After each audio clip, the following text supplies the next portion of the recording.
कुंडलपुर के बड़े देवादिदेव मूलनायक के खजाना श्री अंशनाथ भगवान की जय हो। जय बोलिए देवादिदेव के खजाना शीतलनाथ भगवान की जय हो। चतुर्विंशति तीर्थंकर भगवान की जय हो। आचार्य भगवंत श्री पूज्यपाद स्वामी की जय हो। आचार्य भगवंत श्री गुरुवर विराट सागर जी महाराज की जय हो। जय बोलिए आचार्य भगवंत गुरुवर विशुद्ध सागर जी महाराज की जय हो। संयम प्राण प्रदाता आचार्य भगवंत गुरुवर विभव सागर जी महाराज की जय हो। द्वादशांग खिलवाड़ी माता की जय हो। बोले ब्रह्मदेव श्री सागर जी महाराज की जय हो। बोले श्री सागर जी महाराज की जय हो। जयकारा गुरुदेव का जय। नमस्कार प्रिय आत्मा पूज्य आचार्य भगवंत पूज्यपाद स्वामी यह जीव का कल्याण कैसे हो, जीव की मति सुमति कैसे हो, जीव के विचार सुविचार कैसे हो और जीव की आत्मा परमात्मा कैसे हो, इस विषय में आचार्य भगवंत पूज्यपाद स्वामी हमारे लिए हमारे इष्ट के लिए इष्टोपदेश दे रहे हैं। वह इष्टोपदेश महान आध्यात्मिक ग्रंथ थे। 13वें नंबर की कारिका में आज अपन प्रवेश कर रहे हैं। दुरर्जेना सुरक्षेण दुरर्जेना सुरक्षेण नस्वरेण धनादिना दुरर्जेन सुरक्षेण नस्वरेण धनादिना स्वस्थं मन्यो जनः कोऽपि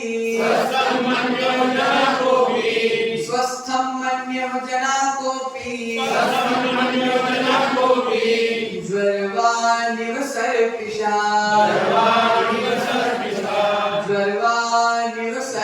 एक साथ उच्चारण करेंगे।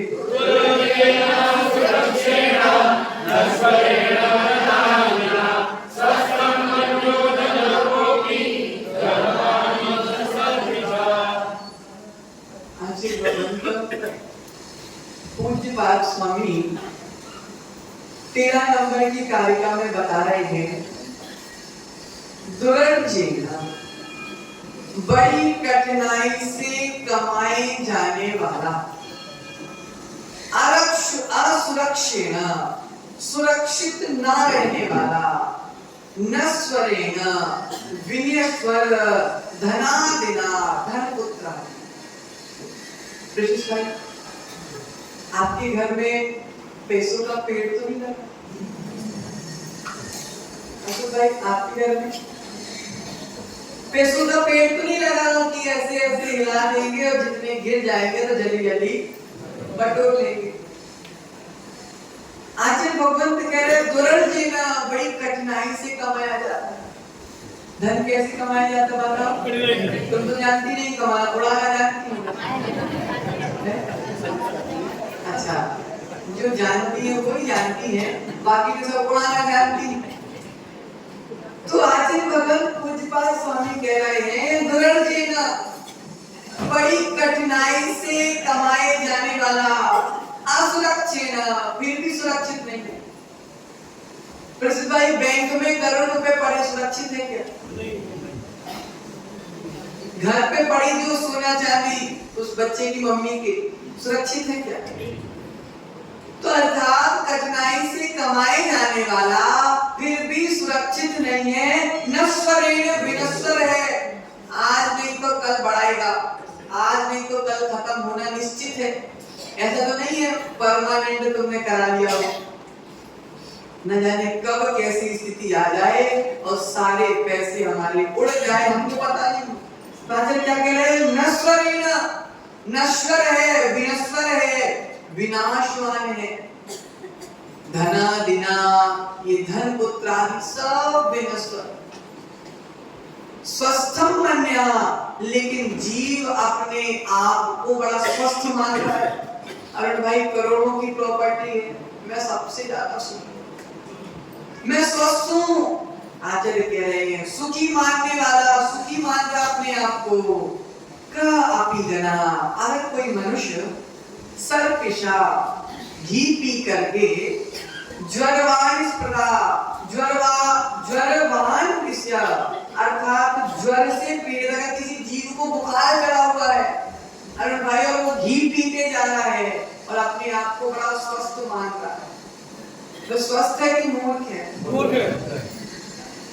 आचार्य भगवंत पूज्यपाद स्वामी समझा रहे हैं, एक मनुष्य है, वह बुखार से पीड़ित है, ज्वरवान ज्वर से पीड़ित है, बुखार से पीड़ित है और घी पीता जा रहा है और अपने आप को स्वस्थ मान रहा है।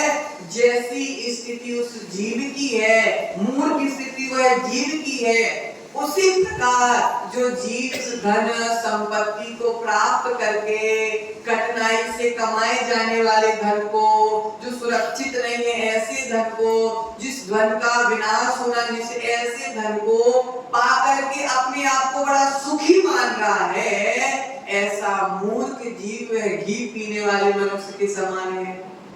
किसके समान है? बुखार में घी पीने वाले मनुष्य के समान। प्रिय आत्मन, ये धन की स्थिति देखिए, ये धन बड़े कठिनाई से प्राप्त होता है, बड़ी मेहनत से प्राप्त होता है। कितने ताम झाम करने पड़ते प्रशिष्ट भाई, कितने का ताम झाम करने पड़ते हैं, कितना झूठ बोलना पड़ता है, कितनी बातों में फंसाना पड़ता है, कितना समय बर्बाद करना पड़ता है। कई बार हम कई ग्राहक के पीछे इतना समय बर्बाद कर देते हैं कि हमको इससे बड़ा फायदा होगा और लास्ट में वह जीव बगल वाली दुकान में जाकर सामान खरीद लेता है। क्या स्थिति होती है हमारी? आकुल व्याकुल परिणाम होता है। फिर भी हम अपने आप को क्या स्वस्थ मान रहे हैं, हम तो बहुत सुखी हैं ना भाई।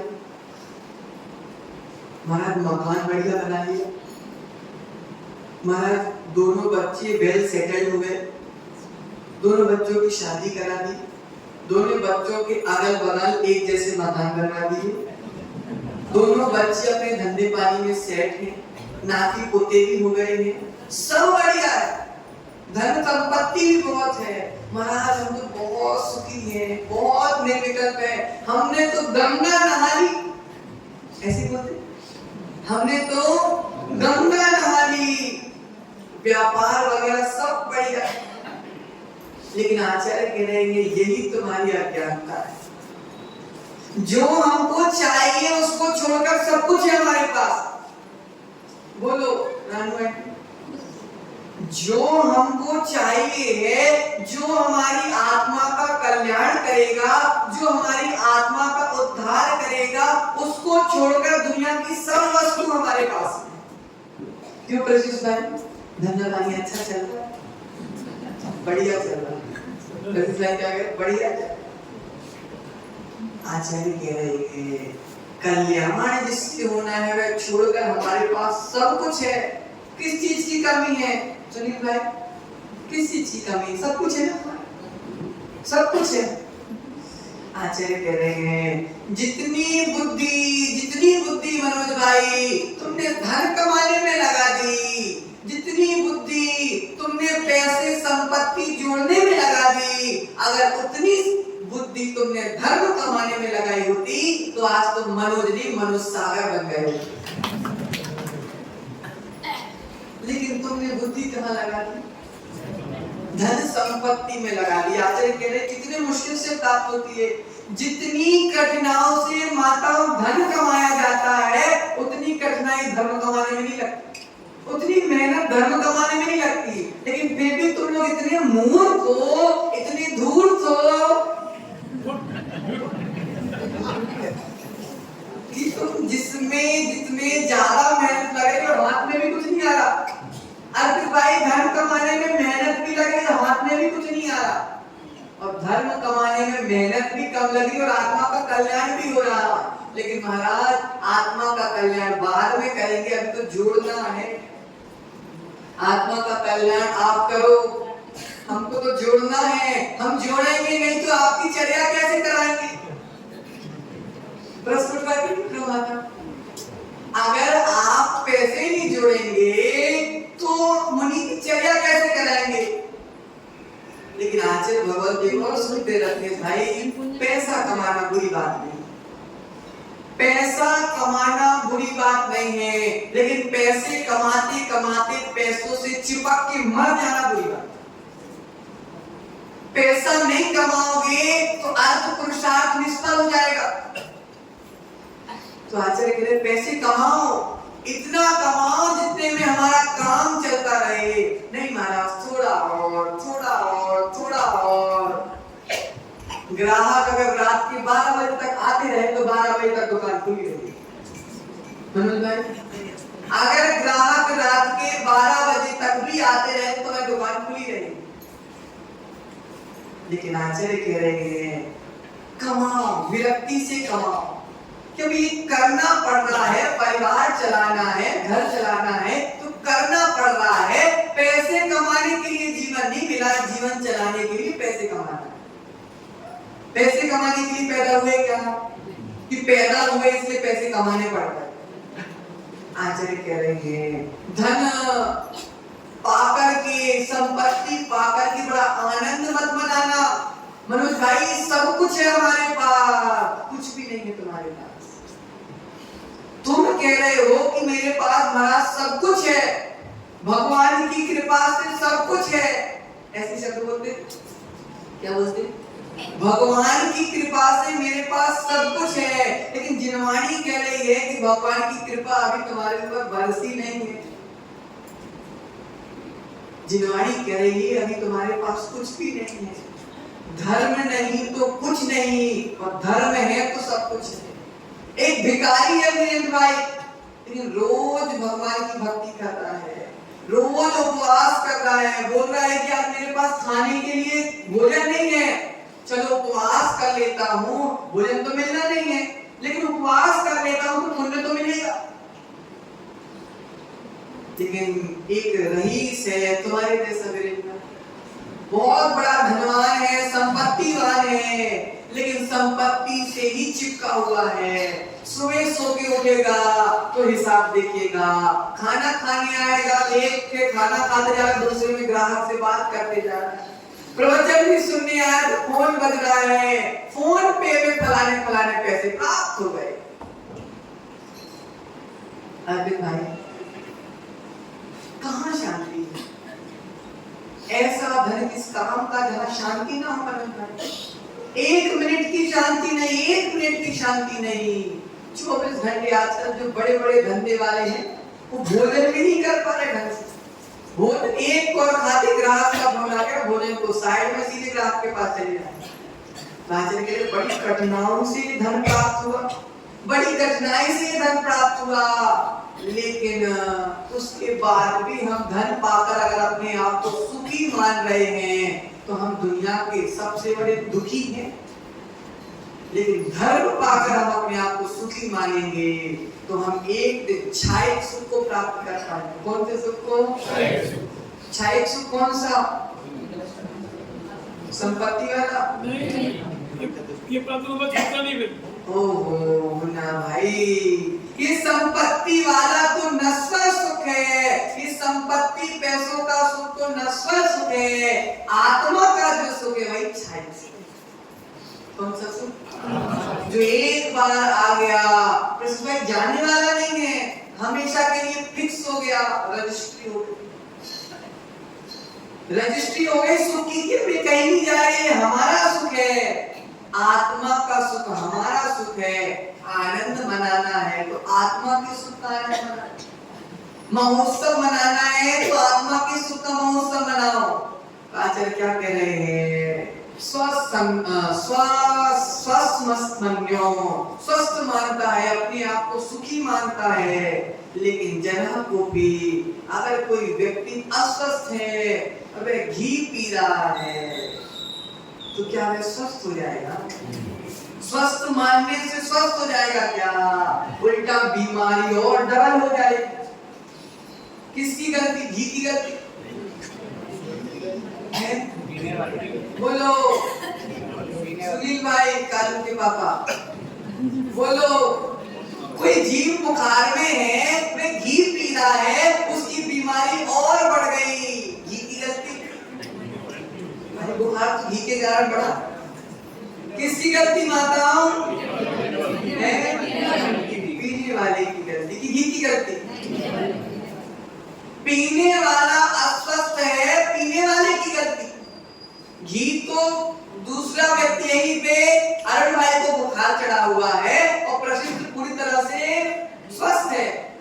जो घी अरुण भाई ने पिया तो बीमारी डबल हो गई, और वही घी प्रशिष्ट ने पिया तो उसके लिए शरीर में बल आ गया।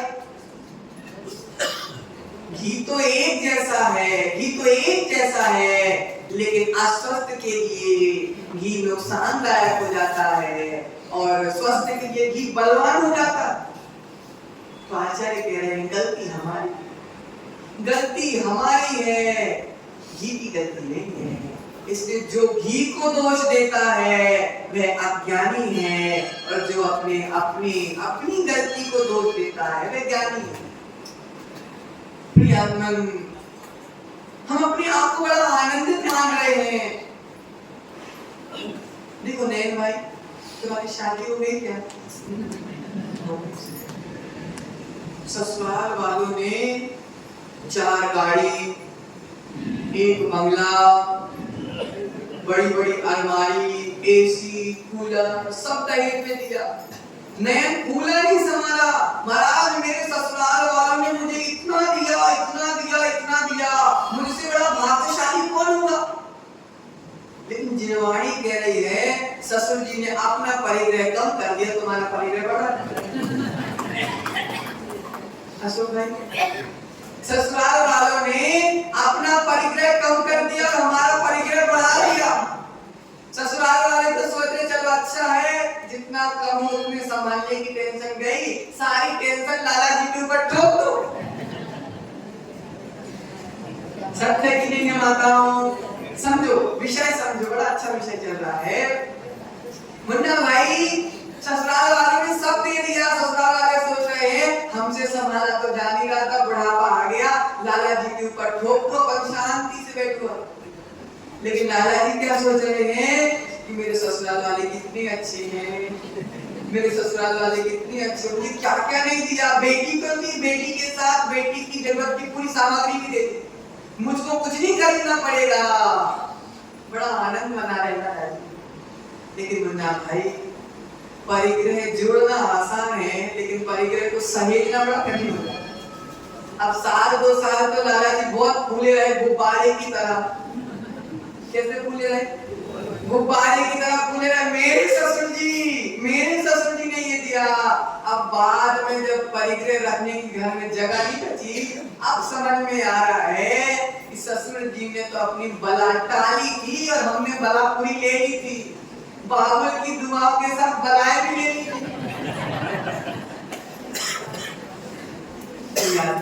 समझो, उस समय बड़ा आनंद आ रहा है, लेकिन वास्तविकता क्या है प्रशित भाई?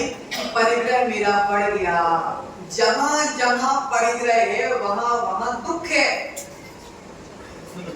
जहां परिग्रह वहां दुख है, शांति नहीं होती। क्या बोल रहे आते महाराज? जहां परिग्रह वहां दुख है, शांति नहीं होती। समझो, स्थिति में हम बड़े फूल जाते हैं, बड़े सुखी मानते हैं, अपने आप को बड़ा स्वस्थ मानते हैं, लेकिन वास्तविकता में पता चलता है कि हम सुखी नहीं है, दुनिया के सबसे बड़े दुखी है। यह तन नश्वर, यह धन नश्वर, यह यौवन नश्वर। क्या? यह तन नश्वर, यह धन नश्वर, यह यौवन नश्वर। अग्नि बोली तेरा ये धन मेरा ईंधन है। अग्नि क्या बोल रहे?